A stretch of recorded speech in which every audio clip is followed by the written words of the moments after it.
मी पुरावा म्हणून रेकॉर्ड करणार। मी जर का 105 रुपये साहेब, मी 105 रुपयाचं तिकीट काढलंय आणि रेल्वे कर्मचारी NRMUचं कार्ड जर खिशात घालून, हा बोला बोला, हे मी जेव्हा आरडाओरड केलं तेव्हा बघायला सुरुवात केली तुम्ही, त्यांना उठवलं।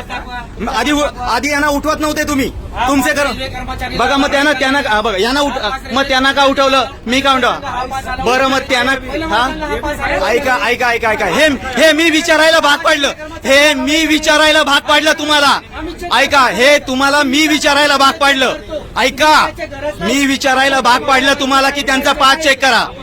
मला सांगा, त्यांच्या खिशामध्ये NRMUचं कार्ड आहे, त्यांच्यावर काय पावती पाडली तुम्ही सांगा, काय चेक केलंय तुम्ही, काय चेक केलंय, यांचं चेक केलं, त्यांचं चेक केलंय का, नाही यांचं चेक केलं का दाखवा मला, त्यांचं चेक केलं का, नाही त्यांना पुढे काय घेऊन जाता, पावती का नाही पाडत त्यांची पावती का नाही पाडत तुम्ही, ते चुकीचं आहे ना।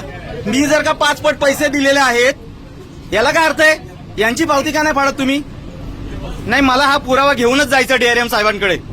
प्रत्येक वेळी काय तुमचे रेल्वे कर्मचारी बसणार आहे, NRMUचं कार्ड खिशात ठेवणार, आम्ही 5-5 पट पैसे द्यायचे, वरून तुमची दादागिरी सहन करायची, यांच्याकडनं तुम्ही पावती का नाही पाडत आहात, मला TC साहेब उत्तर द्या। नाही बनवतील म्हणजे मी आरडाओरड केल्यानंतर बनवायला लागली ना, तोपर्यंत काही करायला मागत नव्हते। महाराष्ट्रातील ताज्या आणि महत्त्वपूर्ण बातम्या पाहण्यासाठी आजच आमच्याला सबस्क्राईब करा आणि बेल आयकॉन प्रेस करा।